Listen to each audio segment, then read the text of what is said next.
Comparto pantalla, ¿no? Sí, está listo. Ya estoy Ya. trabajando. Dame un segundo. Mari Ahí. Ya. Cheta Cristian Guaycantú, a nombre del programa de Pueblo Indígena de la Facultad de Ciencias Físicas y Matemáticas de la Universidad de Chile, damos bienvenida a todos, agradecemos la presencia de cada uno de ustedes a participar en este taller de la segunda clase, ¿cierto? Y nada, agradecidos de este presente, de este momento, y dejamos entonces al profesor Cristian Bastías Curibil, quien nos dará inicio a la segunda clase del día de hoy. Recordar las preguntas al final de la charla, ¿cierto? Las van dejando en el chat y vamos a ir recopilando la información para luego entonces ir paso a paso, poder dar la opción de responder las preguntas lo máximo, y no se puede contar todo, pero voy a ir avanzando con el tema de las preguntas al final de la charla. Entonces, Sí, eso, adelante. gracias, Cristian. Sí, la pregunta al final y las preguntas que no alcancemos a contestar, ya en la finalización del curso buscaré responder las que quedan pendientes, ¿ya? Porque igual estamos limitados de tiempo. Ya, entonces ahora compartir. Ahora tengo que ponerlo en presentación primero.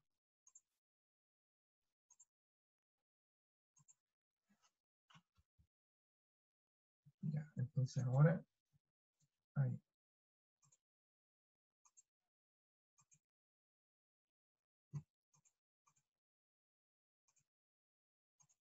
Quita el puntero. Y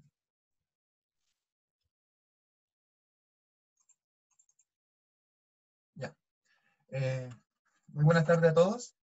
Tal como presentó el Cristian, yo soy geólogo de la Universidad de Chile, titulado en noviembre del año pasado, y vamos a continuar con lo que son las clases basadas en lo que es mi memoria de títulos de pregrado.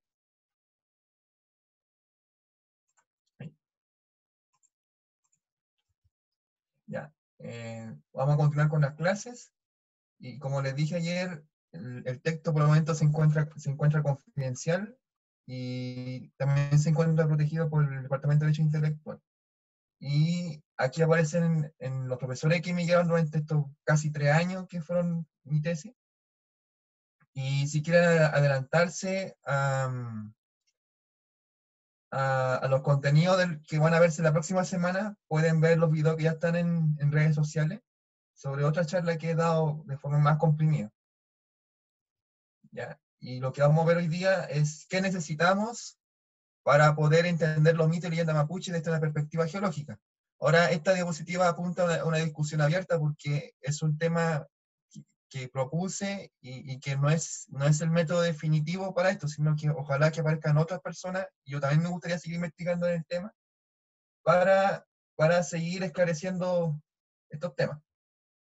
¿Ya? Y la próxima clase vamos a ir leyendo lo que es la mitología mapuche y la finalización del taller. Ya, hoy día vamos a ver definición y propuestas de personas que han estudiado el tema mapuche o han estudiado la mitología en el mundo, ¿ya? Como María Esther Greve, Claudia Levi-Strauss y Sapir, bajo el estudio de ellos.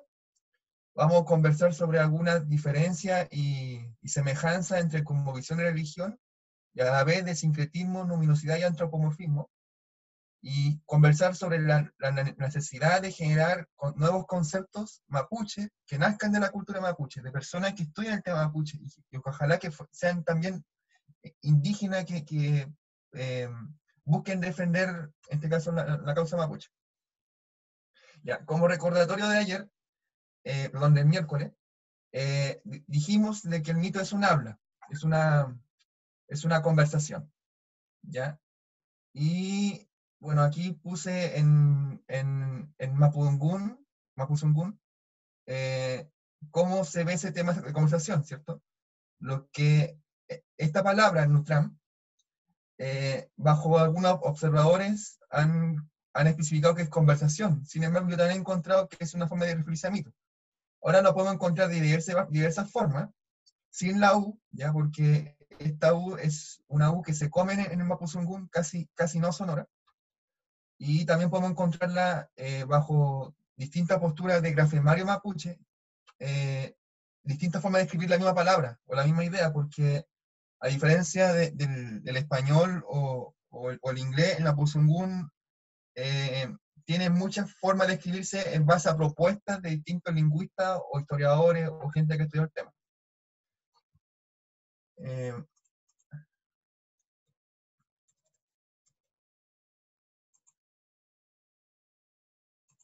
Ya, vamos a cerrar ahí. Ya. También pueden encontrarla de esta forma, ¿ya? Nos traen también. Ahora, hay otras personas que han argumentado de que también el epeu es el mito, ¿ya? Que también se traduce bajo otra forma como cuento, ¿ya? O leyenda. Yo no voy a discutir mucho sobre este tema porque yo analicé lo que se clasifica como mito y leyenda, lo tomé como mismo corpus mítico, así que responderán yo lo puse en el mismo concepto Nuclean y epeu, ¿ya? Ahora, una advertencia es que todos los conceptos que voy a señalar acá no han nacido de la propia cultura mapuche, sino que son conceptos foráneos, ¿ya? Por lo mismo, pueden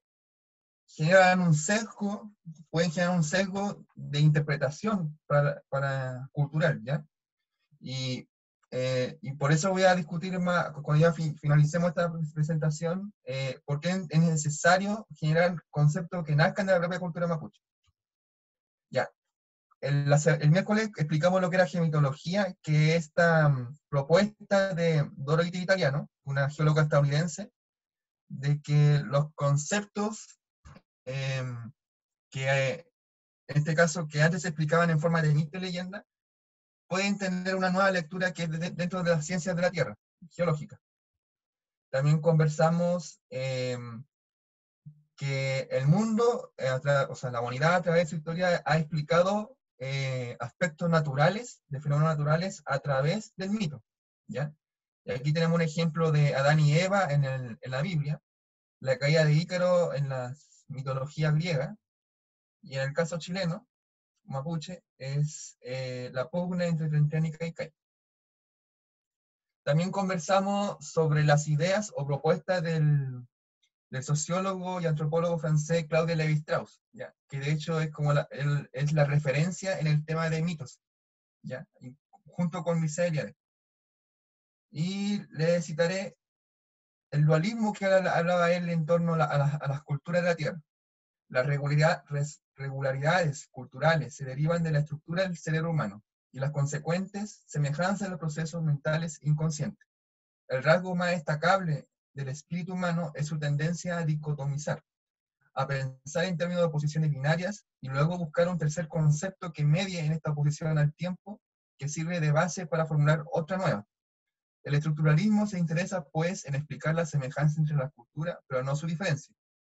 Ahora, resulta interesante desde la geología el estructuralismo cultural, porque Lévi-Strauss explicaba que justamente como se da en la geología, así se comporta el estructuralismo, ¿ya? Que cuando era niño, él, en este caso, la curiosidad de él por la geología lo incentivó a buscar operadores geológicos para entender la diversidad del paisaje, las distintas formas que tiene el paisaje. Y él suponía de que había un número finito de operadores geológicos para poder interpretarlas el relieve terrestre, ¿ya? Bueno, y aquí aparecen unas fotografías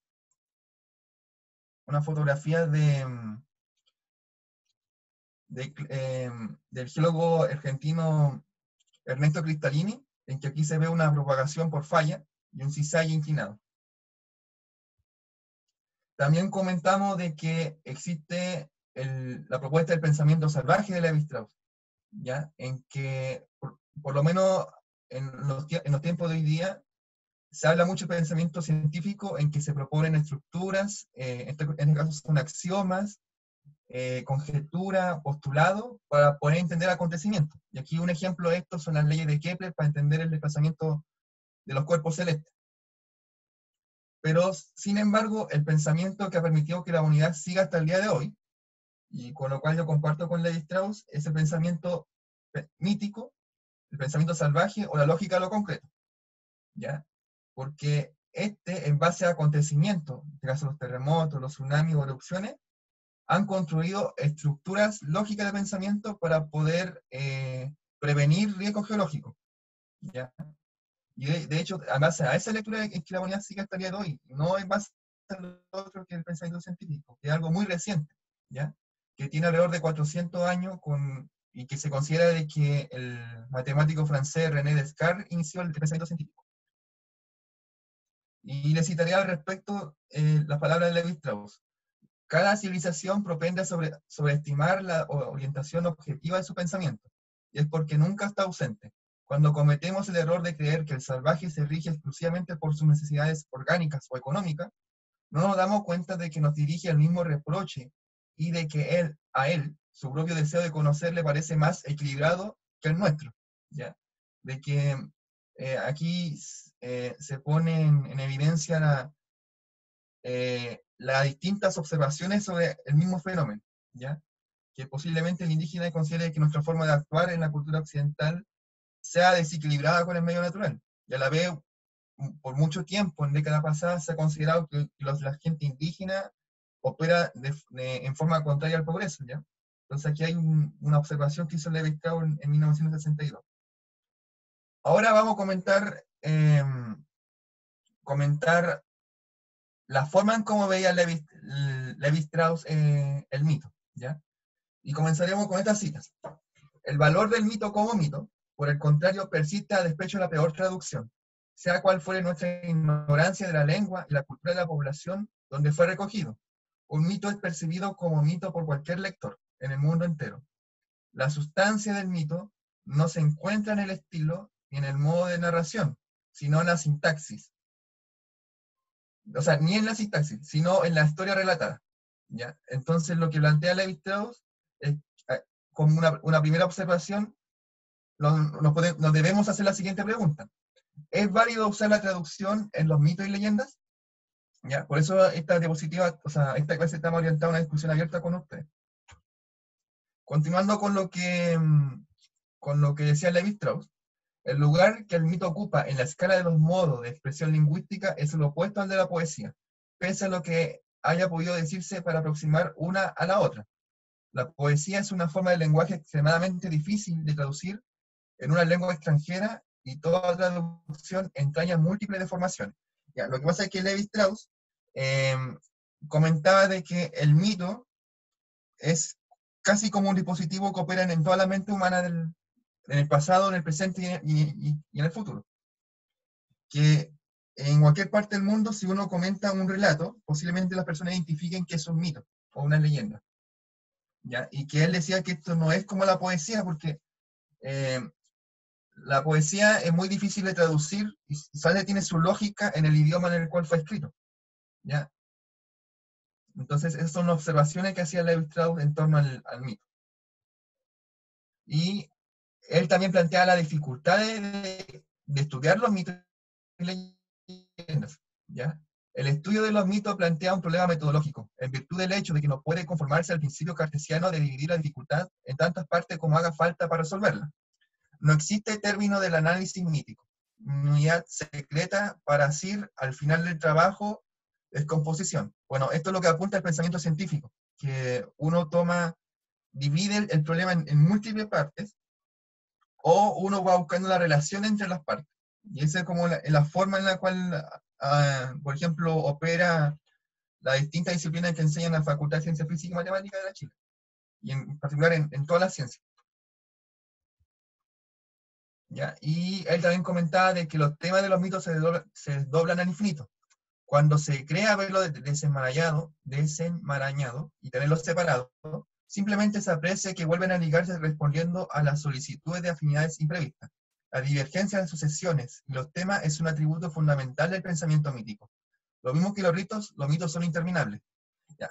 Eso también lo expliqué en la clase pasada, de que el mito es como un vehículo que va incorporando elementos a medida que va transcurriendo el tiempo, su camino, ¿ya? Y un buen análogo de esto son las Ares, que son estas coladas de barro que bajan de los volcanes, cuando la nieve de los volcanes se derriten a causa de una erupción volcánica, o cuando llueve sobre la ceniza volcánica y estas se lavan y van bajando por gravedad hacia zona más baja, o valles. ¿Ya? Entonces, el mito se va construyendo a sí mismo a medida que va pasando el tiempo y va incorporando elementos a su estructura. ¿Ya? Entonces, Levi-Strauss propuso un método de poder trabajar los mitos en un intento de acercarlo al álgebra, ¿ya?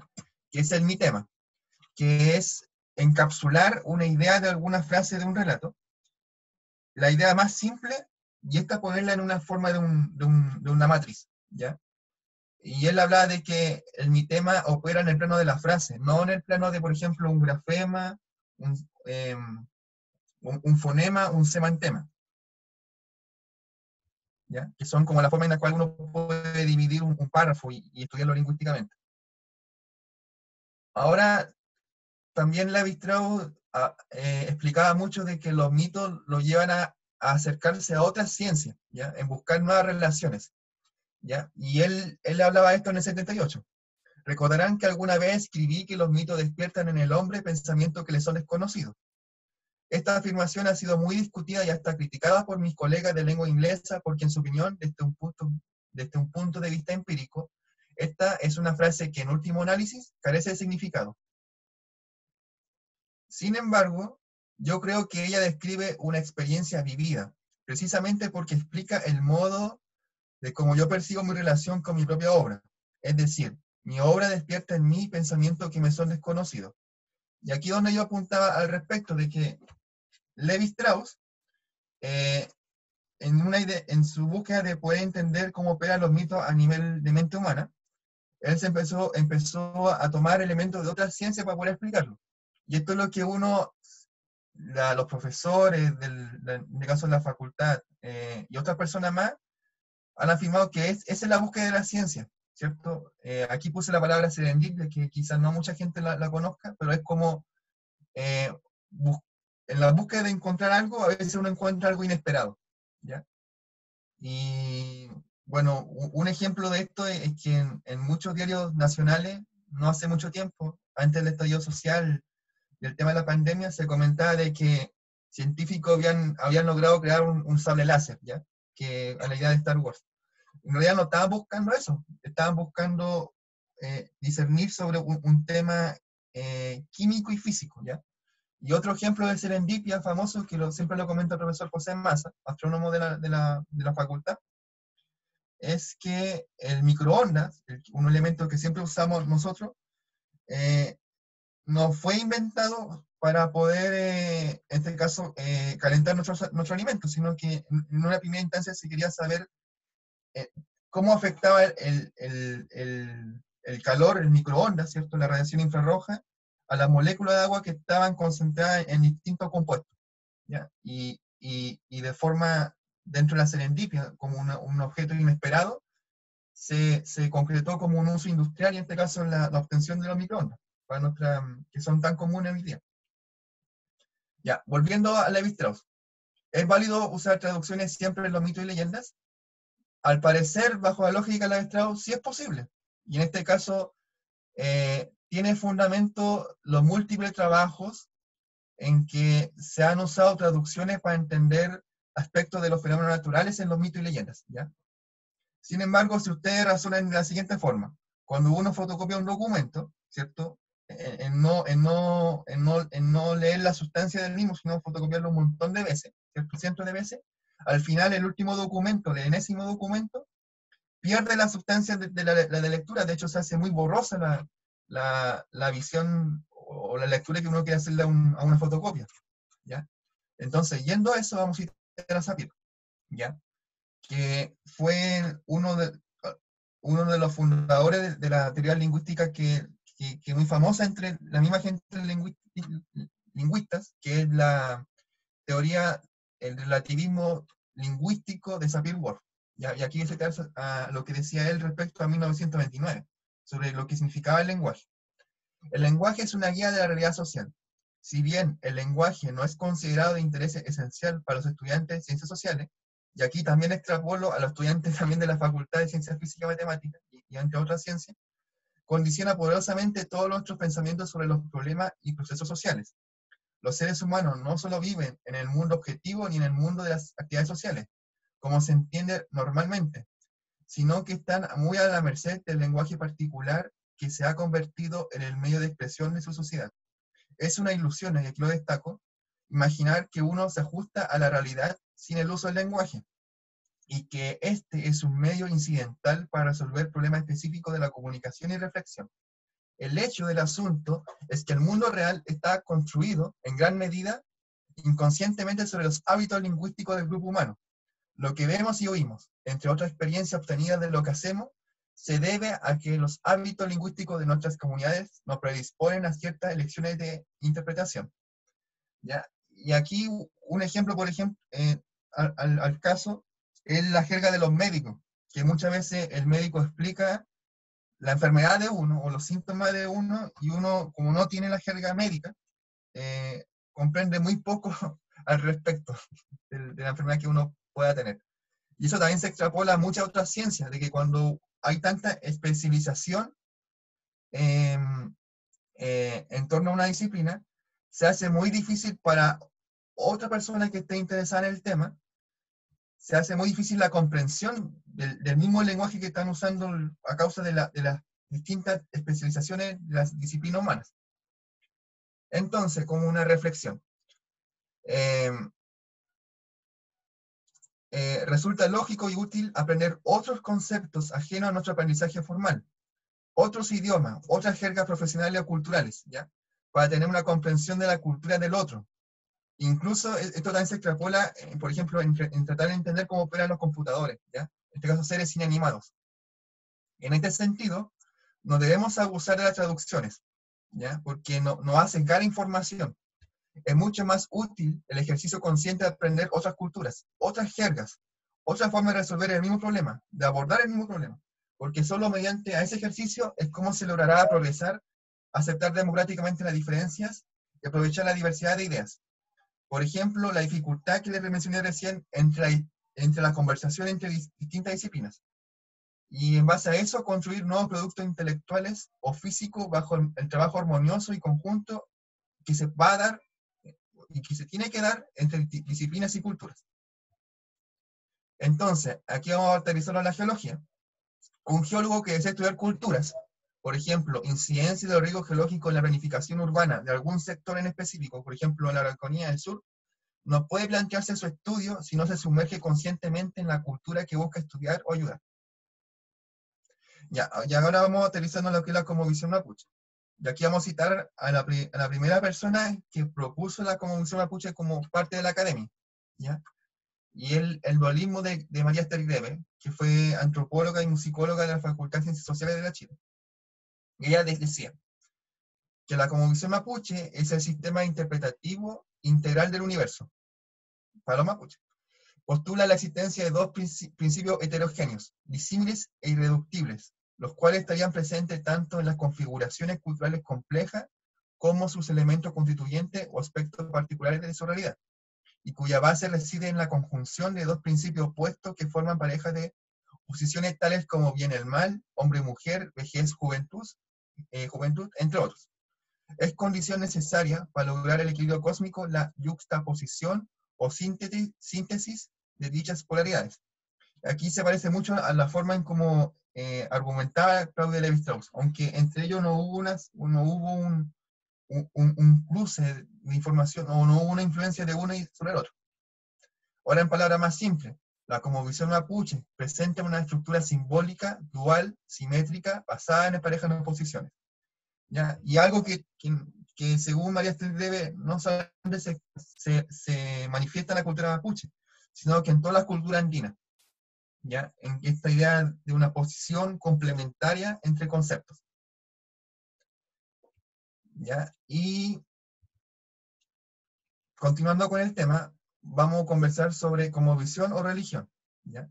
Y aquí nuevamente va a ser en cierta forma un poco fome, porque de nuevo voy a citar a personas.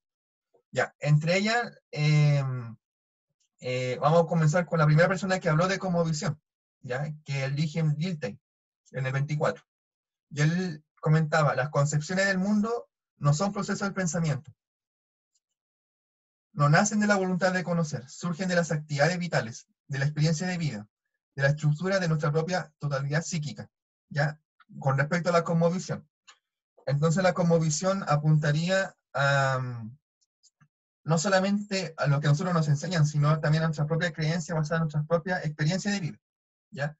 Y que de hecho entre mismas personas de una misma cultura, por ejemplo, no sé, un médico con un zoólogo de hoy día, nacido dentro del mismo contexto de la cultura occidental, van a tener distintas formas de interpretar la vida, ¿ya? Y también se da eso mismo en las mismas personas de una comunidad indígena, que dependiendo de su forma de nacimiento o su propio oficio, pueden que tengan distintas apreciaciones sobre la vida.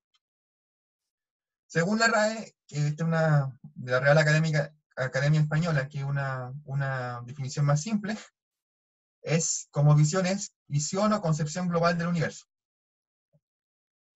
Y citando a personas más contemporáneas, como James Sire, citado por el sacerdote Daniel Sánchez en el 2010, la cosmovisión es un compromiso, una orientación fundamental del corazón, que se puede expresar como una historia o un juego de presuposiciones, suposiciones que pueden ser ciertas, parcialmente ciertas o completamente falsas, que tenemos, las personas, consciente o subconscientemente, consistente o inconsistentemente, acerca de la constitución básica de la realidad, y que provee el fundamento sobre el cual vivimos y actuamos. ¿Ya? Esto siempre está apuntando a esto de que la cosmovisión es algo muy amplio, que está basado en nuestra propia experiencia de vida, y cada persona puede decirse que tiene una cosmovisión distinta, similar puede ser, pero distinta a otra persona, ¿ya? Ahora vamos a ver cuál es su diferencia con la religión, ¿ya? Y según nuevamente la Real Academia Española, la religión es el conjunto de creencias o dogmas acerca de la divinidad, de sentimiento de veneración y temor hacia ella, de normas morales para la conducta individual y social, y de prácticas rituales, principalmente la oración y el sacrificio para darle culto. Bueno, aquí vemos el tema de los ritos, ¿ya? Que es como algo más estructurado. Bueno, una buena analogía es como la estructura que tiene el Estado, los organismos estatales, ¿ya? Tiene una forma una orgánica de cómo proceder, ¿ya? Algún protocolo. La cosmovisión es algo más como desordenado, ¿ya? Por eso es más amplio, ¿ya? Ahora, podrían ser tomados como equivalentes estos conceptos, ¿ya? Y aquí se lo planteo porque hay textos que hablan sobre la religión mapuche, otros textos hablan sobre la cosmovisión mapuche, ¿ya? Bueno, dentro de mi defensa lo postulé como equivalentes, ¿ya? ¿Por qué? Porque nuevamente, según este sacerdote Sánchez, la cosmovisión consiste en las suposiciones y conceptualizaciones centrales concernientes a la vida sobre las cuales las personas basan su comportamiento. La religión es la parte de estas suposiciones y conceptualizaciones que tienen que ver con los ritos, ceremonias e implicaciones éticas de estas creencias. La religión es más que la cosmovisión porque incluye no solo las creencias, sino las prácticas y el comportamiento de las personas. A la vez, la cosmovisión involucra un gran número de creencias no relacionadas a lo sobrenatural y provee la base para todos los subsistemas, además de la religión. En este sentido, la cosmovisión es potencialmente más que el sistema de creencias religiosas. Ya, a lo que apunta esto es que podemos tomar como equivalente ambos conceptos, ¿ya? Y esto lo dice para poder trabajar dentro de la geología, de que independiente de que uno hable de religión mapuche como visión mapuche, en este caso concreto van a apuntar hacia el mismo tema. Lo mismo que cuando yo hablé de los mitos y leyendas, que hay gente que postula que son distintos, pero yo para el caso concreto como geólogo traté de concretarlo en un mismo concepto, ¿ya? Ahora, bajo otros temas, que también van a apuntar esta idea de cosmovisión o religión mapuche, está el sincretismo, ¿ya? Que aquí pongo la definición más simple que yo he encontrado sobre el sincretismo, que es la combinación o fusión de diferentes doctrinas o creencias. ¿Y a qué apunta esto? Que en muchas culturas indígenas de América, ¿ya? Desconozco el caso de otras culturas indígenas del mundo, pero en el caso concreto de americano, muchas prácticas indígenas están mezcladas con el catolicismo, ¿ya? Y esto debido a la influencia que hubo de los españoles y portugueses hace 5 siglos, ¿ya? Que de alguna manera se permearon, se percolaron estos conocimientos católicos, ¿ya? Y posteriormente en el siglo XX protestantes, ¿ya? En las distintas culturas indígenas de América, ¿ya? Y citando a otra persona, ¿cierto? Antonio Gramsci, ¿ya? Podemos hablar que el sincretismo también es comparable al folclore, ¿ya? Y a la vez a la cosmovisión y religión, ¿ya? Y según él, en 1935, puede decirse que hasta ahora el folclore ha sido estudiado predominantemente como un elemento pintoresco. Deberíamos estudiarlo como una concepción del mundo. Aquí apunta a cosmovisión.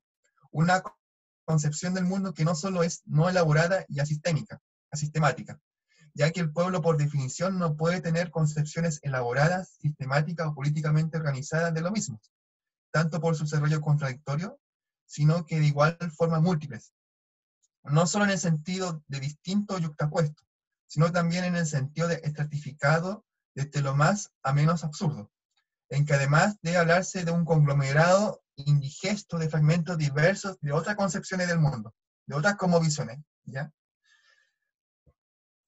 Que se han sucedido a lo largo de la historia, de la mayor parte de las cuales el folclore se encuentra como documento sobreviviente de forma mutilada y contaminada. Incluso el pensamiento y la ciencia moderna dan elemento al folclore, ya que ciertas declaraciones científicas y opiniones pueden caer en el dominio popular y ser organizadas en el mosaico de la tradición. El folclore puede ser comprendido como un reflejo de las condiciones de vida de las personas. ¿Ya? ¿Por qué cité a Gramsci? Porque mis profesores de geología me habían planteado de que yo tenía que de alguna manera concretar para el trabajo que hice yo, de que establecer diferencias y semejanzas sobre distintos conceptos que se estudian en ciencias sociales, la cosmovisión, religión, folclore y sincretismo. Bueno, en mi trabajo traté de concretarlo todo bajo el mismo concepto, por eso estoy citando a distintas personas, ¿ya? Y aquí resulta algo muy interesante, de que incluso la ciencia moderna podría constituir una mitología actual o moderna. Y aquí voy a citar al grupo en el cual estuve participando antes de la pandemia y que a veces participamos de forma virtual, que es el grupo de jóvenes vulcanólogos de la Universidad de Chile. ¿Ya? Porque cuando yo estaba practicando para mi propia defensa con ellos, porque hice muchas presentaciones practicando con ellos, uno de ellos me comentó de que muchas veces, posiblemente toda la cosa que estudiemos hoy día, sea la mitología del mañana, ¿ya?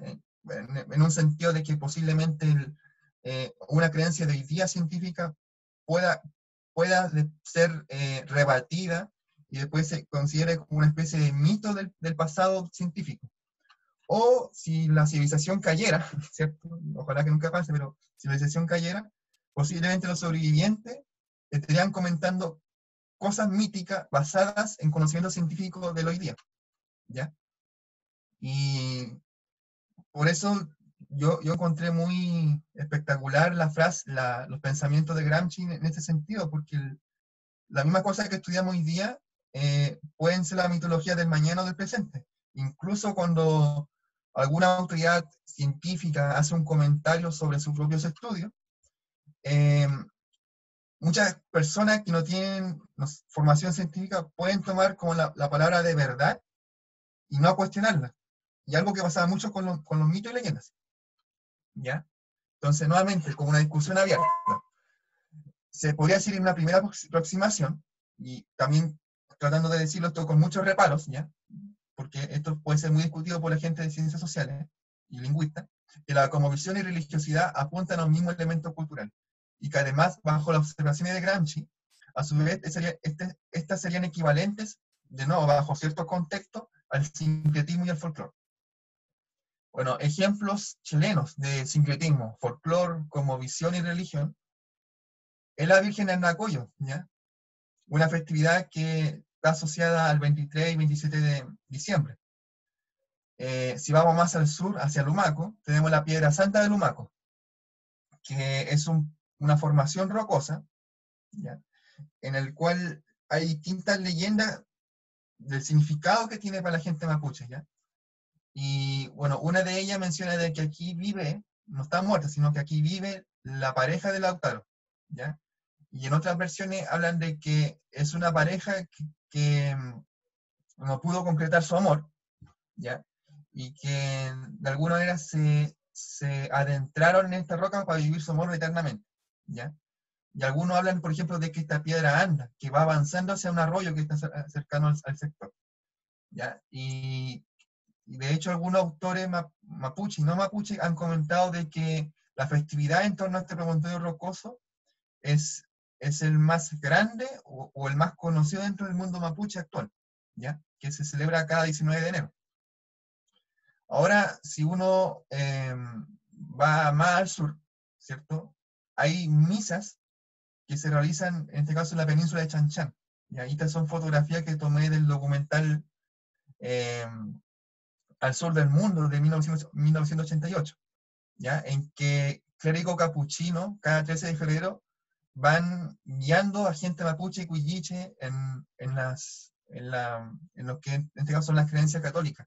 Y aquí hay un sincretismo fuerte ya, porque la gente tiene un fuerte aprecio por esta península, ¿cierto? Por el significado místico, si uno quiere poner esas palabras, a esta formación rocosa, pero a la vez ha sido encauzada por lo que son en este caso la orden de los capuchinos.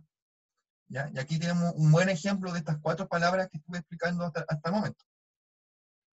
Ya, continuando con esta idea del sincretismo y otros conceptos, tenemos al numen, ¿cierto? La luminosidad o experiencias luminosas, ¿ya? Que según la Enciclopedia Británica, son algo sobrenaturalmente misterioso, lleno de un sentido de presencia divina o de santidad, o algo que apela a las emociones superiores o en un sentido, algún sentido estético.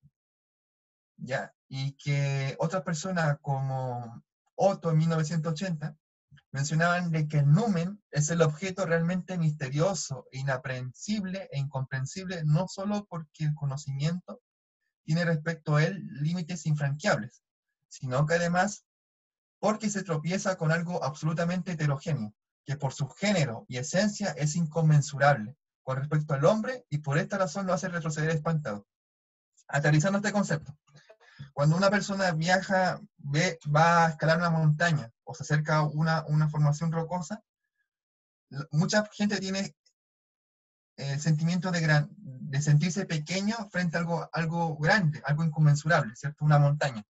Y si uno tiene más tendencia astronómica, ¿cierto? Le gusta la astronomía, uno al ver en la bóveda celeste, el cielo y ver sus estrellas, que aquí en Santiago no se puede ver mucho, pero uno al norte o al sur puede verlo con mayor claridad, uno se siente pequeño ante el universo y ante la magnificencia del universo y sus distintos fenómenos luminosos. Entonces, aquí tenemos lo que mucha gente de ciencias sociales han argumentado, como Julián, las experiencias luminosas, ¿ya? Este sentido de sentir terror y respeto, o miedo, ¿cierto?, ante algo que uno no entiende, o ante algo que uno lo hace ver tan pequeño. Ya terminando con esta idea de los conceptos que estuve mencionando al principio de esta diapositiva, tenemos el antropomorfismo o la apofenia, ¿ya? Que esta idea de humanizar o de darles aspectos humanos o animales a los objetos que no responden a esa naturaleza. Bueno, y aquí tengo un ejemplo que quizá mucha gente joven o gente que tiene hijos lo habrán visto, ¿cierto? Personajes humanizados en la película de Cars, ¿cierto? Aquí igual se sale. Y en este caso juguetes como en Toy Story, que es Forky, ¿cierto? Este tenedor que le pusieron unas cositas para tener cara y como que bajo eso este juguete adquirió vida. Ahora también podemos ver estos conceptos, por ejemplo, en cosas naturales, como los árboles, ¿ya? Aquí uno, con mucha imaginación uno puede ver como una mujer bailando o una mujer alzando su brazo al cielo. El miércoles explicamos esta Peña de los Enamorados que se encuentra en España, que este correspondería a un árabe o un moro, y que siempre está besado por su novia católica a través de las nubes o el viento, ¿ya? Y si uno lo aterriza el tema mapuche, en 1640 hubo una erupción en el Yaima, ¿ya? Y las machis de ese entonces, ¿cierto? Las machis, puede que la gente no lo sepa, pero es como la sacerdotisa, que también puede ser hombre, ¿ya? También existen machis, ¿ya? Como ustedes lo han visto ya en tiempo reciente, el machi Celestino Córdoba, ¿ya? El caso muy connotado y también en este caso un machi hombre, ¿ya? Bueno, aterrizando en el tema volcánico. Las machi interpretaron que las columnas volcánicas del Yaima correspondían a una pelea entre pillanes, o pillanes, ¿cierto? Mal dicho, pillanes, españoles, ciertos soldados españoles que murieron, o misioneros españoles que murieron en el lugar, y también pillanes mapuches, ¿cierto? Lonco, Guerrero, Huichafe, que estaban peleando, y después de su muerte continuaban peleando ambos bandos en el cielo. Y las nubes, en este caso, las formas que tienen las nubes, fueron interpretadas como estos guerreros, ¿cierto? Españoles y mapuches peleando. Lo que vieron las machi es que si continuaban peleando con los españoles, posiblemente iban a caer en desgracia. Entonces, por aquí nació, en base a esa erupción volcánica, el primer Parlamento de Paz, ya el Parlamento de Clim. Y bueno, estos son distintos ejemplos que vamos a ver en la tercera clase y también la cuarta clase, sobre ejemplos de antropomórficos de fenómenos naturales, ¿ya? Si uno lo quiere encasillar de esa forma. Vamos a comentar mucho sobre numen, como visión, religión y el concepto del mito, ¿ya? En las clases que quedan, que son 2. Ahora, todos estos conceptos que le mencioné no nacieron de la cultura mapuche, ¿ya? Por lo cual ofrecen visiones discretizadas o visiones fragmentadas de lo que es la cultura mapuche. Entonces, está la necesidad de generar nueva epistemología mapuche, que nazcan de la cultura mapuche. Y aquí voy a citar algunas personas que a través de mi interés en mi propia ascendencia, considero que se han acercado a esa idea de generar nuevas epistemologías, ¿ya? Y esto no es para hacer una propaganda a estas personas, sino que en mi propia búsqueda, ¿cierto?, de aprender sobre mi parte mapuche, me ha llevado a entender y también a enterarme de que hay personas que han buscado esto también, ¿ya? Propias definiciones de lo mapuche, que se busca, y ojalá que esto también, otros estudiantes que estén interesados en vincular sus disciplinas con el tema indígena, no solamente mapuche, sino también con otras culturas indígenas del país, ojalá estas personas se interesen y formulen nuevos conocimientos, nuevos conceptos que vinculen su disciplina con el conocimiento indígena, ¿ya? Y posiblemente una persona indígena defienda, o con descendiente indígena, lo defienda con uñas y dientes este acercamiento, ¿ya? Que posiblemente una persona que no tenga ascendencia indígena, ¿ya?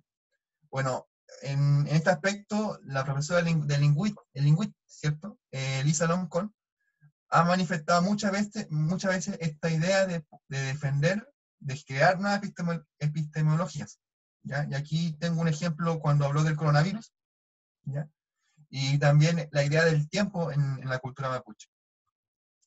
También otras personas que también he percibido que están en esas búsquedas o que han planteado trabajo al respecto, por ejemplo, Margarita Caño, que es autora junto con Gabriel Pozo del libro de Bueno Mapu, de Astronomía y Cosmología Mapuche, y que ella ha salido, por lo que he visto múltiples veces, explicando el tema del eclipse en la cultura mapuche.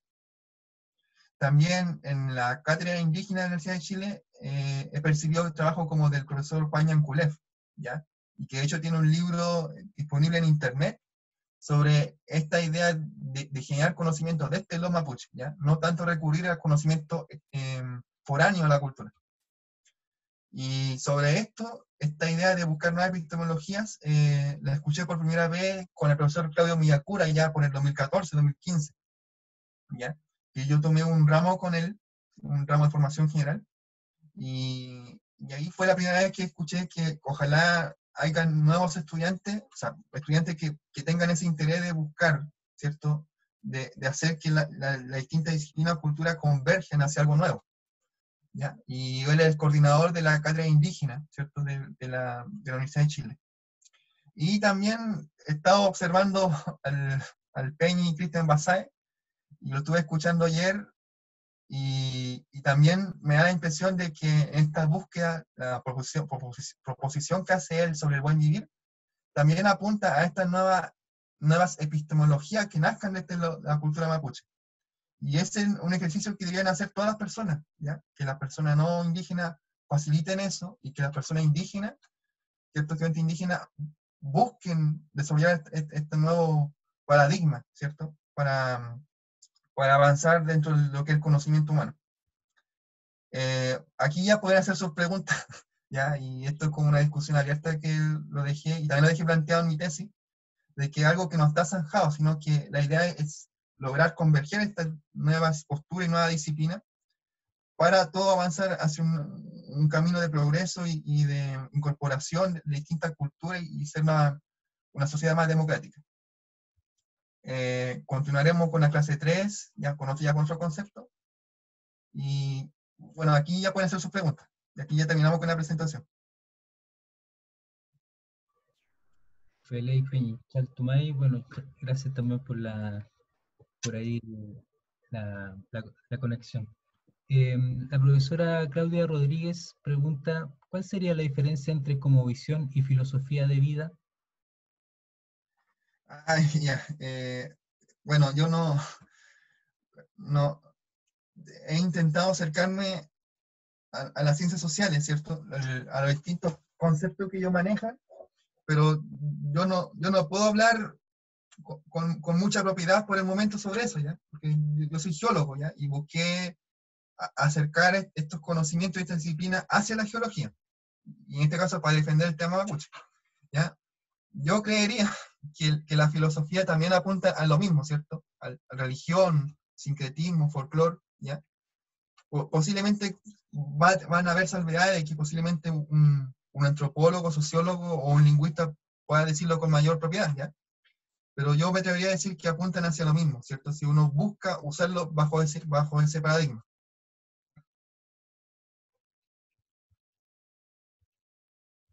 Feliz. Otra pregunta. Luisa Barrera pregunta, creando nuevas epistemologías, ¿habrá un daño al conocimiento ancestral o será un desarrollo para el futuro? Yo creo que esto apunta al uso, ¿cierto? Posiblemente si lo hace una persona indígena lo va a usar para defender, ¿cierto? El tema de su propia cultura, ¿ya? Posiblemente si lo hace una persona foránea, bueno, dependiendo, si tiene buenas intenciones, también lo usa para defender, ¿cierto? El tema. O puede usarlo en contra, ¿ya? Entonces, esto tiene que, yo creo que tiene más que ver con la voluntad de las personas. Si la persona busca, en este caso, defender en base a su propia disciplina el tema de su raíz indígena, o si lo busca para desarrollar temas foráneos o hasta dañinos hacia la cultura. Entonces, más que nada depende de la voluntad de las personas.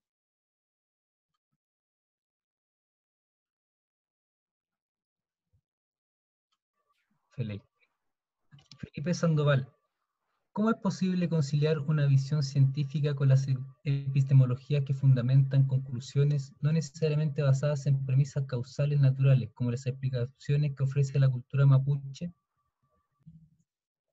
¿Me lo puede repetir, por favor? ¿Cómo es posible conciliar una visión científica con las epistemologías que fundamentan conclusiones no necesariamente basadas en premisas causales naturales, como las explicaciones que ofrece la cultura mapuche? Yeah. Bueno, ese es un ejercicio abierto, ¿ya? Que, bueno, depende de la disciplina que estudie la persona, ¿cierto? Aquí yo estoy hablando aquí como geólogo, ¿ya? Y busqué, bueno, aquí voy a ponerme de ejemplo yo, después voy a buscar distinción a otras personas. Yo busqué entender mi propia herencia mapuche, ¿ya? Pero a la vez también quería sacar mi título de geólogo, entonces yo buscaba tratar de confluir ambos temas, ¿ya? Bueno, lo desarrollé en base a la mitología, ¿ya? Como la propuesta de que los fenómenos naturales inspiraron de forma notable distintas prácticas culturales de la cosmovisión mapuche, ¿ya? Pero posiblemente, si uno, no sé, pues si uno es técnico mecánico meteorólogo, no sé, a ver, físico, posiblemente ellos también ofrezcan nuevas interpretaciones sobre comportamientos culturales, no solamente mapuche, sino de otras culturas indígenas. Y aquí nuevamente voy a citar a, a Hamacher, ¿cierto? Vamos a ir a la diapositiva de Hamacher. Aquí.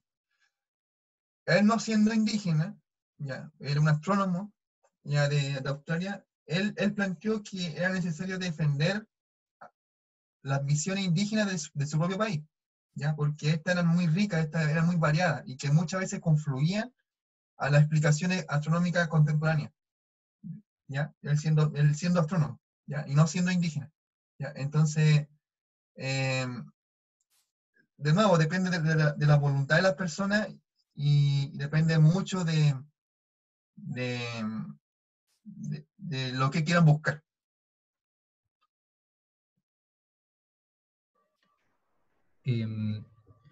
Herbert Muñoz pregunta, ¿cuál libro recomendaría para entender mejor las epistemologías mapuches en conjunto con la ciencia actual?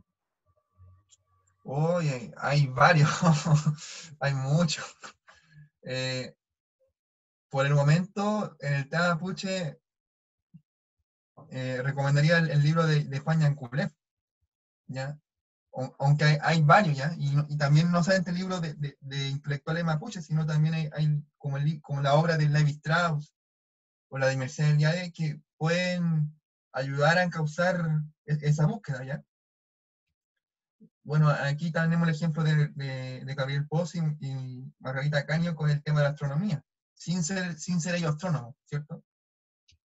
Elisa Loncón, que por ejemplo ha trabajado sobre el tiempo sin ella ser física, ¿ya? Entonces, las distintas conversaciones que yo he tenido con el profesor Claudio Miyakura, bueno, podría recomendar, por ejemplo, el libro que está aquí, que se puede descargar gratuitamente en internet si ustedes buscan Cátedra Indígena de la Chile, ¿ya?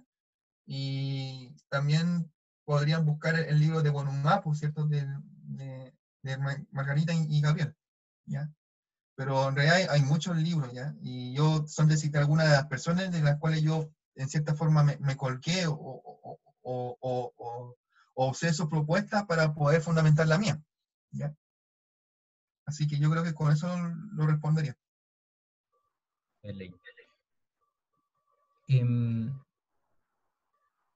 Daniela Quintrileo pregunta, quería consultar por la imagen de BN Yaima 1640, en la parte de antropomorfismo Ya, o apóstomo. ahí la dejé. Hay una figura que está en la imagen que me llama la atención, es como un pollito que está en dos patas y tiene la cabeza como un sol. ¿Sabe a lo que se refiere esa figura? Ya, aquí uno depende del autor que uno consulte, ¿cierto? Aquí sería este personaje que, bueno, algunos afirman que es el Pillán, ¿cierto? Otro que sería el Quechua Numán, ¿cierto? Que a un ser que le falta una patita, ¿ya? O al Imbunche, que también han afirmado algunos, ¿ya? Bueno, lo que apunta este personaje, ¿cierto? Es a la idea de la cosmovisión mapuche, pero desde una perspectiva española. Entonces, posiblemente el español que trató de dibujar las interpretaciones mapuche, posiblemente se colgó de los animales que conocía el dibujante, ¿cierto? En este caso un pollito, ¿ya? Entonces, ustedes si empiezan a buscar van a encontrar que muchos animales americanos, en los tiempos de la colonia portuguesa y española, fueron dibujados bajo parámetros europeos, ¿ya? Cuando hablaban del puma, del jaguar, muchos cronistas hablaban de que era como un león, pero sin ser león, ¿ya? Igual que la canción de aquí de Willy Sabor, ¿ya? Y entonces, al no tener, ¿cierto? Una imagen, una fotografía como hoy día de un jaguar o un puma, entonces se tuvieron que colgar de cómo era un animal similar, en este caso europeo o africano, ¿ya? Y dibujar muchas veces el puma o el jaguar como un león, ¿ya? Y así como muchos otros animales más, ¿cierto? Que actualmente en base a la tecnología de hoy día uno lo puede ver cada animal que está presente en el mundo, ¿cierto? En la superficie terrestre. Pero eran dibujados o eran interpretados en base a parámetros europeos en su momento, ¿ya? Y por eso posiblemente esta imagen se asemeje más a un pollito que lo que debió haber sido, ¿cierto? Un pillán, en este caso. Excelente. Richard Campillay. Hoy se habla de la evidencia, desde los datos para la toma de las decisiones. ¿Cómo es posible conciliar un conocimiento ancestral en base a mitos versus los datos que se recogen desde experimentos o del Big Data? Ay, eso me lo han preguntado muchas veces. ¿Ya? Y de nuevo, esa es una respuesta abierta, ¿cierto? No, aquí no está la respuesta concreta o fundamental, ¿cierto? Si posiblemente otras personas en otros tiempos posteriores posiblemente lo reafirmen de otra forma, ¿ya? Pero los mitos y leyendas apuntan, desde mi perspectiva, apuntan a fenómenos naturales observados, ¿ya? Y que las personas con su conocimiento de ese entonces, ¿ya? Ocupando en este caso animales, a las mismas personas, a las observaciones de los fenómenos naturales, hablaban de estos fenómenos, pero en base a esas creencias, a esa como visión, ¿ya? Ahora, también me han preguntado si uno podría fechar los mitos y leyendas, ¿cierto? Como se hace con las rocas, ¿ya? O tratar de trabajarlo como base numérica, ¿cierto? O la álgebra, ¿cierto? En este caso la computación, ¿ya? Eso también está abierto, ¿ya? Posiblemente si existiera un matemático o un ingeniero computacional, ¿cierto? Informático que trabajara sobre este tema, posiblemente lo resolvería de mejor manera a lo que intentó Claudio Levi-Strauss o como lo intenté yo, ¿cierto? En que tratar de que las frases, ¿cierto? Ojalá en mapudungún, pero también en español o en inglés, las frases, convertirla en ceros y unos, ¿ya? Y eso ponerlo en una matriz y trabajar sobre eso, ¿ya? Ahora es bien difícil porque el lenguaje no responde tan categóricamente como lo hacen los números, ¿ya? De hecho, el lenguaje va mutando, todos los días va mutando el lenguaje y no es algo estático, sino que algo dinámico, ¿ya? Entonces ahí quizá hay un problema irreconciliable de transformar, ¿cierto? Una frase a un método numérico, ¿ya? Posiblemente alguien lo resuelva a futuro, ¿ya? ¿Ya? Ojalá que alguien lo resuelva a futuro, ¿ya? Pero, claro, por lo que yo tengo estudiado, Levi-Strauss postuló de que en base a su estructuralismo, ¿cierto? A su dualismo, uno podría tratar de resolver esto. Ya, y creo que le respondí al Peña.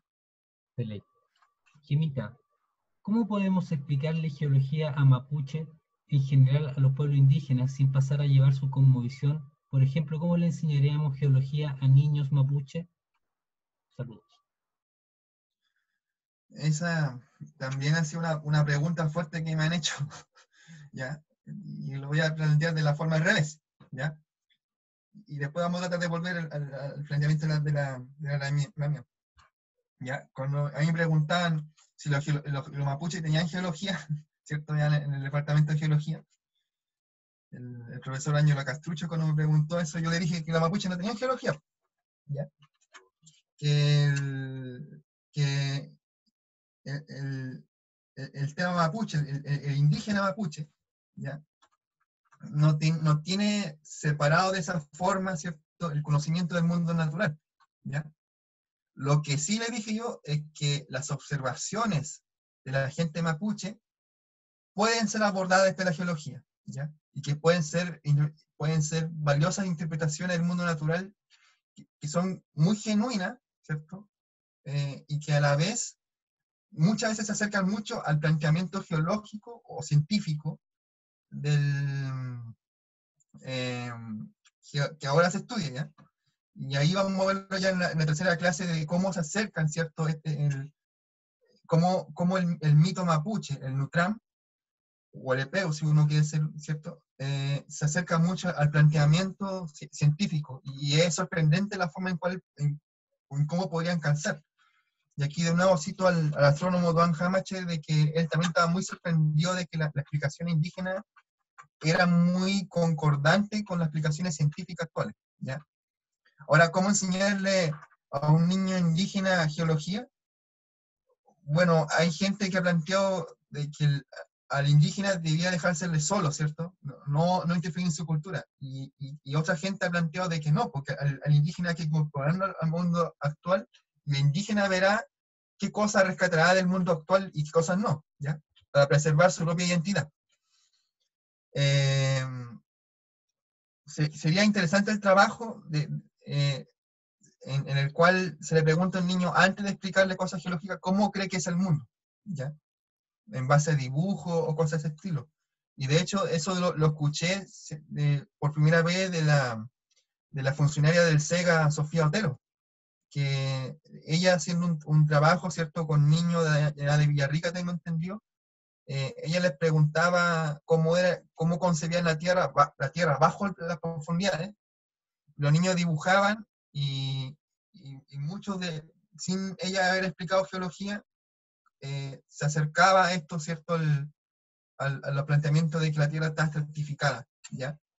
Ahora, eso nuevamente es una pregunta abierta porque uno podría pensar cómo era concebido antes, y eso ya es difícil de responder porque ya no están las personas que vivieron en tiempos pasados para poder responder esas cosas. Uno se puede colgar de las cosas que hay hoy día, ¿cierto? Cómo los niños conciben eso, después compararlo con la enseñanza que uno le puede hacer ¿cierto?, de cómo funciona la Tierra, cómo se cree que funciona la Tierra actualmente, y eso compararlo, ¿ya? Entonces eso también es un trabajo abierto que ojalá lo puedan ayudar a resolver otro estudiante o otras personas de otras disciplinas. Hay varias preguntas en relación a los eclipses.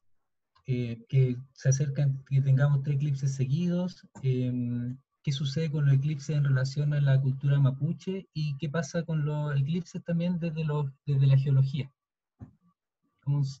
¿Qué podría hablar en relación a los eclipses? El tema de los eclipses también es un tema que se ha conversado, se ha abordado una multitud de veces y de distintas formas, ¿ya? Algunos con pro y contra, ¿ya? Ya, desde la geología, cuando yo estuve haciendo esta recopilación en base a libros o en base a conversaciones, lo que me di cuenta es que bueno, yo voy a hablar de lo que yo hice, después voy a hablar de lo que yo me he enterado, ¿ya? Yo encontré de que el mapuche no le tenía miedo a los eclipses, ¿ya? Eso es lo que yo encontré con los trabajos de Yosuke Kuramochi, ya que él fue un profesor de castellano, él ya está fallecido ya, pero él fue un profesor de castellano que trabajó con Wicca, ¿cierto? Con esta persona mapuche, traductora de los relatos, ¿cierto? Que iba recopilando a Kuramochi, y con Juan Nas. Y lo que yo encontré es que en un relato hablan de que habían wincas, ¿cierto? No especifica si son chilenos o españoles, ¿cierto? El relato no especifica eso, pero eran no mapuches, ¿cierto? Que corrían aterrorizados en un camino rural y se encontraron con 2 personas mapuches, un padre y un hijo, y ellos estaban cortando trigo, ¿ya? Y los wincas le dijeron a estas personas de que por qué no corrían si el sol se estaba oscureciendo, el sol se estaba apagando, que era el fin del mundo. Y bueno, el padre le dijo a esta persona de que no valía la pena correr o esconderse ya, porque él estaba en el mundo. Y si el mundo se iba a acabar, bueno, él se iba a acabar con el mundo. Él era parte del mundo. ¿Ya? Esto desconcertó a los wincas, ¿ya? Y ellos siguieron corriendo despavoridos en el relato. Bueno, se oscureció momentáneamente el cielo unos par de minutos, ¿cierto? Los animales corrieron, se trataron de esconder, ¿cierto? Y los animales del relato. Y después nuevamente el sol apareció, entonces el papá con su hijo miraron un poco el cielo mientras se oscureció, y después cuando volvió el sol volvieron a cortar trigo, ¿cierto? Y aquí uno ve, en base a Kuramochi, de que la gente estaba internalizada con estos fenómenos, ¿ya? Y lo encontraba natural y que no valía la pena, ¿cierto?, tenerle miedo, ¿ya? Al fenómeno. ahora lo que yo he encontrado en base a conversaciones por teléfono con gente del sur, con familiares, lo mismo que también el trabajo de Margarita Caño, de que al igual como ha sucedido en otras culturas, el eclipse se ha tomado como una señal de algo nefasto, ¿cierto? De algún acontecimiento que va a ser inconmensurable para la especie humana, ¿ya? Y aquí le puedo comentar de esas conversaciones, de que cuando pasó el eclipse el año pasado, hay gente que tomó nota de que estaba creciendo la quila, estaba floreciendo esta especie de bambú allá en el sur, y son paños kilométricos de quila que van floreciendo al mismo tiempo, ¿ya? Y que cuando florece la quila, se llena de ratones, parecen ratonadas, y se comen todo lo que encuentran, ¿ya? Los sembrados de la gente del sur, ¿ya? Entonces siempre que florecía la quila se tomaba como una mala señal de que iba a haber hambruna, ¿ya? Y que esta muerte momentánea del sol, ¿cierto? Como lo explica Margarita Caño, justo con el florecimiento de la quila es como una señal potente, ¿cierto? De que iba a pasar algo malo, ¿ya? Igual cuando pasan con los terremotos, ¿cierto? Este ruido subterráneo, las ondas P en este caso, y después la onda S con las superficiales, este ruido subterráneo también se tomaba como una señal de que venía algo, ¿ya? Y bueno, yo le decía de que el mito es algo que va incorporando elementos en su camino, ¿ya? Cosas que para construirse a sí mismo, ¿ya? Y a lo mismo que la cosmovisión, ¿cierto? Puede que algunas personas mapuches discrepen y digan que no hay miedo hacia el tema de los eclipses. Y otras personas mapuches que sí les digan, en base a su propia experiencia de vida, de que sí significan algo, ¿ya? Y yo me he encontrado de que hay gente que ha relacionado el estallido social, ¿cierto? El tema de la actual pandemia, con el eclipse y con el florecimiento de la quina. Entonces es algo que son temas sociológicos o antropológicos que son dinámicos, que van cambiando en el tiempo y que uno, dependiendo del caso, puede encontrar afirmaciones en el cual no haya miedo hacia los eclipses, como en este caso cuando yo cité a Yosuke Kuramochi.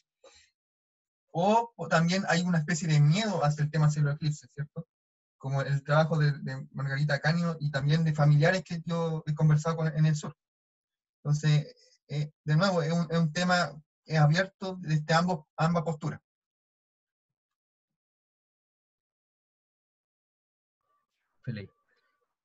Gabriel Ruete, ¿consideras que tu perspectiva para abarcar los fenómenos geológicos se acercan a lo que se ha planteado como interdisciplina o transdisciplina? Yo creo que sí, mi tema se acerca a eso, ¿ya? Eso yo lo conversaba mucho con la guía del profesor Miyakura, ¿ya? Que la idea de que la universidad no se encapsule, ¿cierto?, en disciplinas y que esos trabajos no se relacionen entre sí con las disciplinas que están al lado, ¿cierto?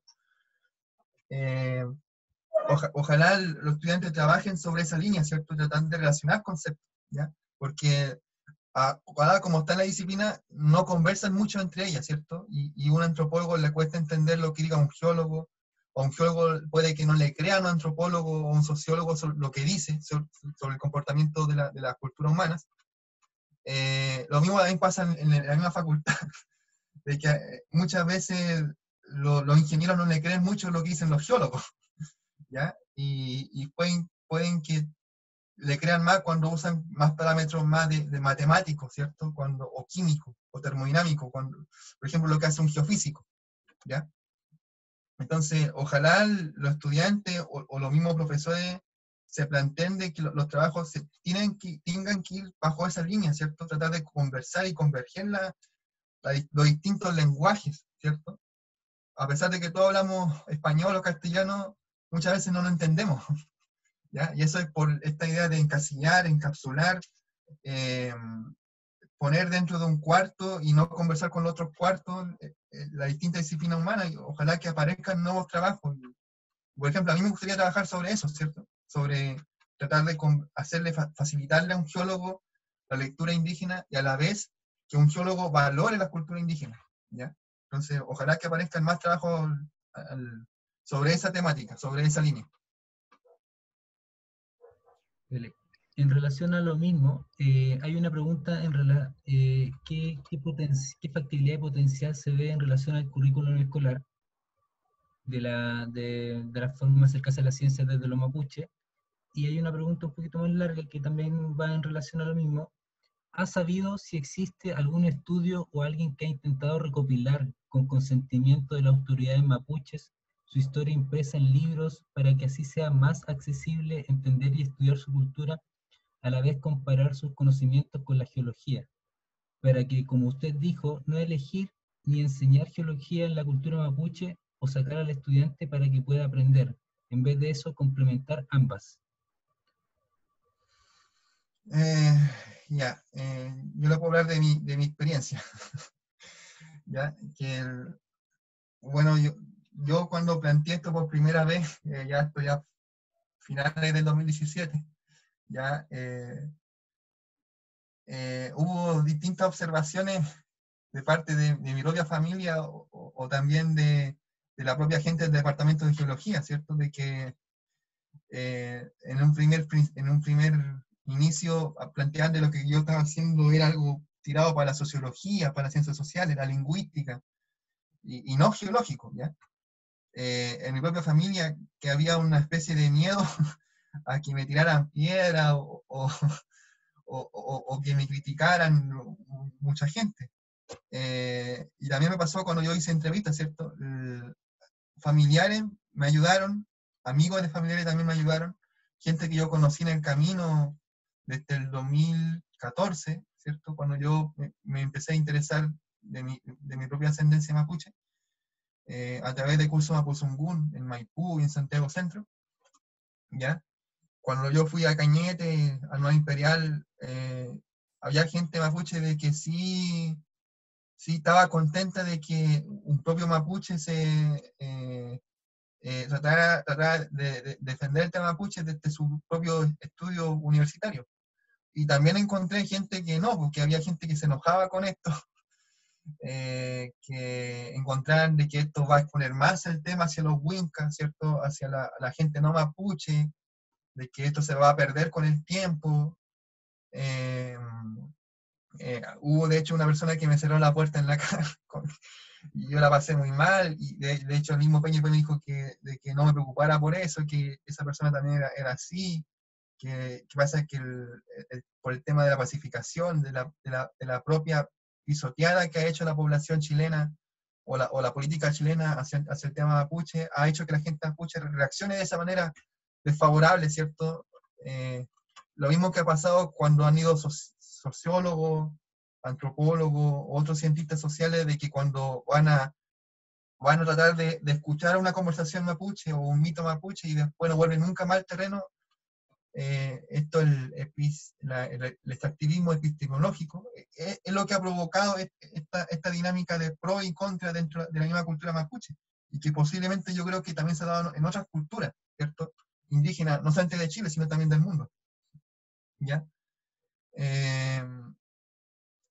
Bueno, el tema es abierto, no está zanjado, y puede que hay gente que diga que la forma de proceder de esa persona es correcta, ¿cierto? Su método es correcto, y otra gente diga que no, ¿ya?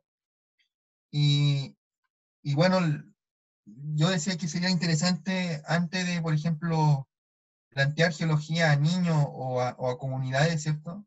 Escuchar primero cómo creen que es cómo se comporta su propio pedazo de corteza terrestre, ¿ya? Y aquí voy a citar al geólogo Pablo Groeber, que yo creo que lo hizo muy bien, ¿ya? De las muchas cosas que yo leí de él, ya de 1926, este geólogo alemán que trabajó para el gobierno argentino, en que él primero escuchaba lo que la gente creía, ¿cierto? Cómo concebía los fenómenos naturales. Y después después de escuchar todo esto, él daba su propia observación, ¿ya? Y eso yo creo que es lo correcto, ¿cierto? Primero escuchar al otro, y después uno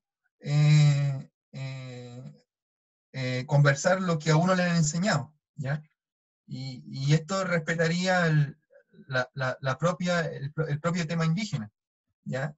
el escuchar primero al indígena, conversar con él, pasar muchos días con él, ¿ya? Y después uno decir, mira, lo que a mí me han enseñado es esto, y creo que lo que a mí me han enseñado es conversable con lo que tú me estás diciendo. Entonces yo creo que de esa forma uno podría tratar de proceder.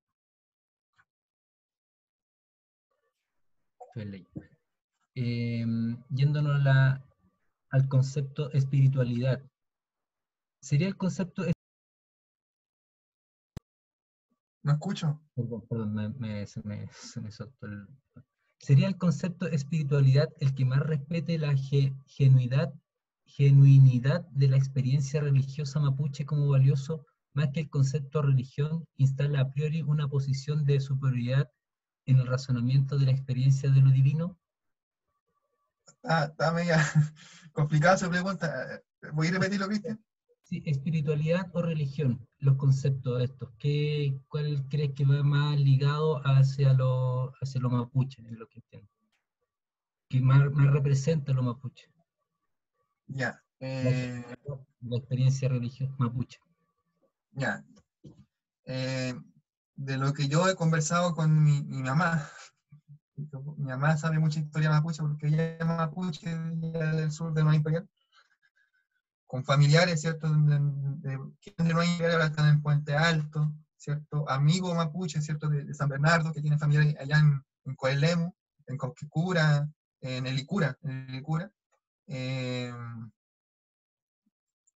eh, el tema de la espiritualidad, como uno lo ve hoy día, ¿cierto? Uno lo ve casi como, quizás hasta hay gente que se enoje con esto, pero hay gente que lo ha planteado desde un tema hippie, ¿cierto? El tema de la espiritualidad. Y, y de hecho fue muy criticado cuando aparecieron orfebrería mapuche, hecho por no mapuche en Falabella, ya que quizás algunas personas han tenido la oportunidad de ver, ¿cierto? A través de redes sociales. De lo que yo me he enterado es que el mundo, ¿cierto? Desde el tema mapuche no es como lo ve, por ejemplo, un geólogo, un ingeniero civil o un geofísico, ¿cierto? Que opera en base a la química y a la física y la termodinámica. Sino que cada elemento de la naturaleza está vivo, ¿ya? Responde como un ser vivo, ¿ya? Y bueno, distintos misioneros han tratado de hacer la equivalencia del puyu o el peyu, ¿cierto? El espíritu, ¿cierto? Como un alma, ¿cierto? Como un espíritu. Y en realidad para el mapuche, por lo que cuando yo fui a Cañete, ¿cierto? En el 2018, allá con Luis Maribur, a su propia familia, el puyu es algo que al igual que es algo igual tan tangible como por ejemplo un computador o otra persona, ¿cierto? No es algo que puede que nosotros no lo veamos, ¿ya? Pero es algo que está presente, que está vivo y que está interactuando con nosotros, para bien o para mal de nosotros, o también indiferente, ¿ya? Puede que uno en hacer este ejercicio uno genere sesgo, ¿cierto? Sesgo de información, sesgo de que quizás el espíritu católico o el espíritu sociológico no es exactamente equivalente, pero puede que se acerque al tema del el puyu mapuche, ¿ya? Entonces, eh, es algo abierto, algo que está sobre la cual uno, si uno es descendiente de mapuche, uno puede trabajar sobre eso, también descendiente indígena, de otras culturas. Y de nuevo, ojalá que sean los mismos estudiantes que se manifiesten ese interés o que también tengan apoyo de docentes de distintas disciplinas, ¿cierto? Tratar de conversar estos temas y tratar de llegar a un consenso, y también puede suceder que no se llegue a un consenso, ¿ya? Como sucede en la ciencia, ¿cierto? Que puede que el tema quede abierto por muchos siglos o décadas.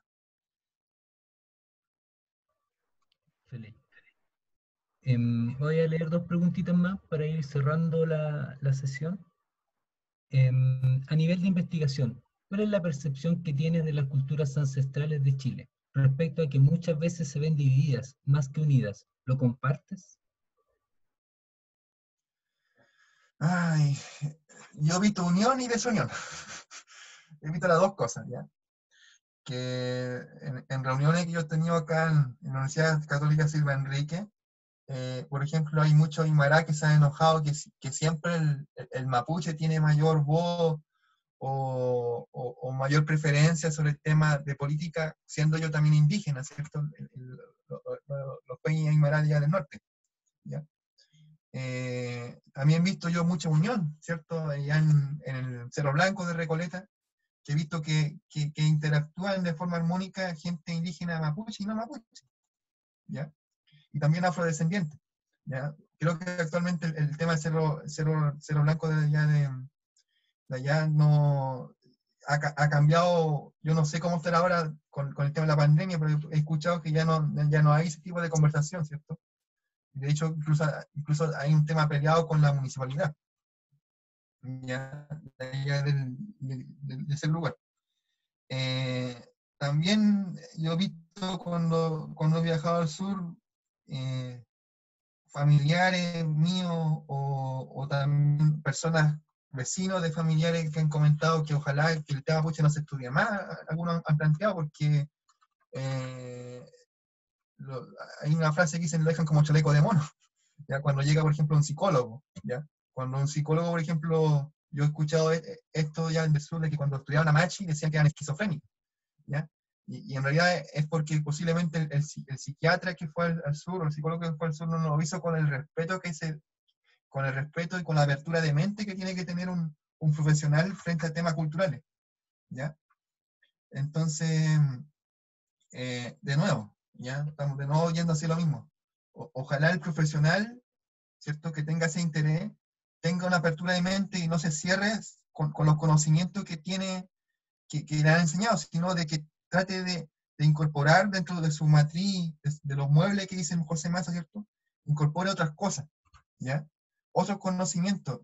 Y ojalá empiece a encontrar el hilo para que después diga, la gente indígena no decía tales cosas negativas, o sea, tantas necedades, como decía Diego de Rosal en el pasado, ¿cierto? En su primera descripción de Tren y Caicay, en 1670 y algo, ¿ya?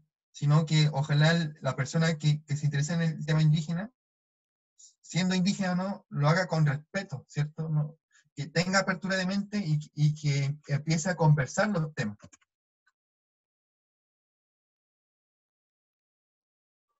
Chaltu Peña. Para ir cerrando, la última pregunta de... Acá está, de Solange Mella. Así como tú pudiste romper con el esquema de unir no solo dos culturas en tu trabajo, sino la ciencia y las letras, ¿crees que es posible que tu trabajo marque un hito?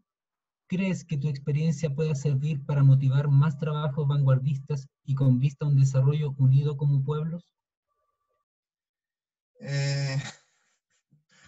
Aquí de nuevo, aquí hay un dualismo de nuevo, ¿ya? Como lo decía Greve o lo decía Claudio Levi-Strauss.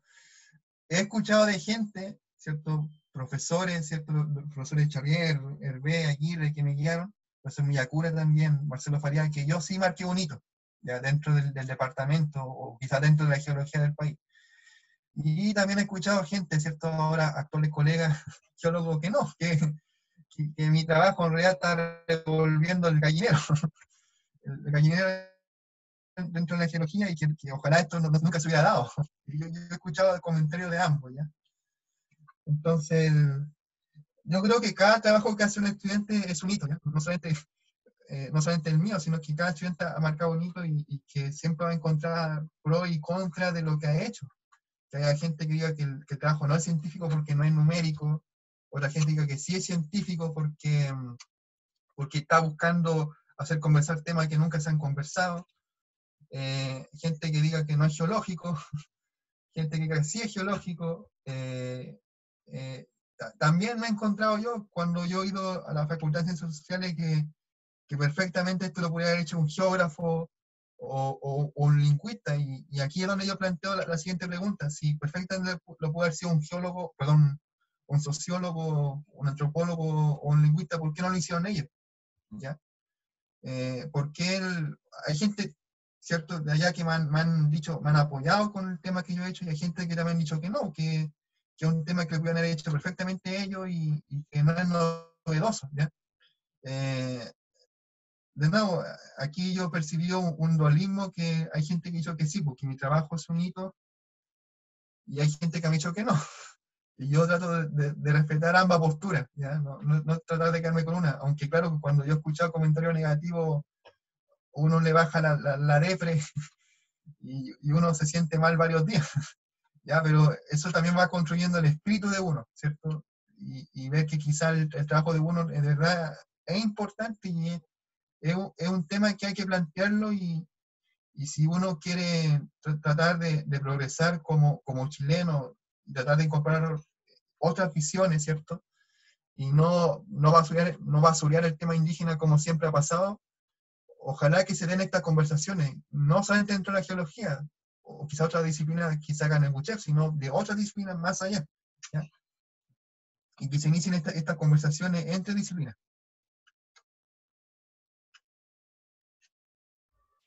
Perfecto, Peña.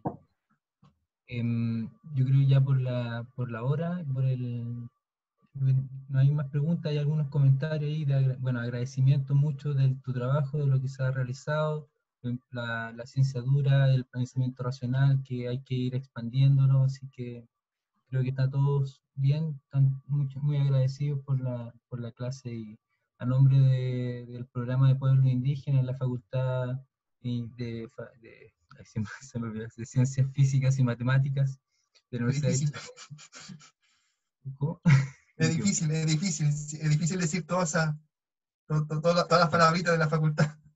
Nada, agradecer la participación, agradecer a Cristian por su charla y seguimos encontrándonos la próxima semana, el día miércoles, para la tercera parte de esta magistral clase. Chao, a todos. Ya, Charto, muchas gracias, que estén bien.